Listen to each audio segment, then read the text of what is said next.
بسم اللہ الرحمن الرحیم۔ محترم ناظرین، السلام علیکم۔ ایک دن حضرت فاطمہ رضی اللہ تعالی عنہا اپنے والد گرامی حضور اقدس صلی اللہ علیہ وسلم کو مرض الوفات میں ملنے گئی۔ جب بھی حضرت فاطمہ رضی اللہ تعالی عنہا بارگاہ نبوی صلی اللہ علیہ وسلم میں حاضر ہوتی تو حضرت صلی اللہ علیہ وسلم یہ ضرور پوچھتے کہ کیا علی رضی اللہ عنہ بھی آئے ہیں، جیسے حضور صلی اللہ علیہ وسلم کو ان سے کوئی ضروری کام درپیش ہو۔ اس بار بھی ایسا ہوا تو حضرت فاطمہ رضی اللہ تعالی عنہا نے عرض کیا کہ نہیں، ابھی تک تو نہیں آئی۔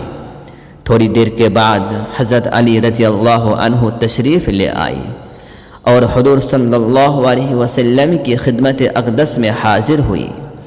جو عورتیں اس وقت حضور صلی اللہ علیہ وسلم کے پاس بیٹھی تھیں باہر نکل کر دروازے پر بیٹھ گئی۔ سلمہ رضی اللہ تعالی عنہا کہتی ہیں کہ میں دروازے کے قریب تھی کہ میں نے دیکھا کہ حضرت علی رضی اللہ تعالی عنہ حضور صلی اللہ علیہ وسلم پر جھک گئے اور حضور صلی اللہ علیہ وسلم سے سرگوشی کرنے لگے۔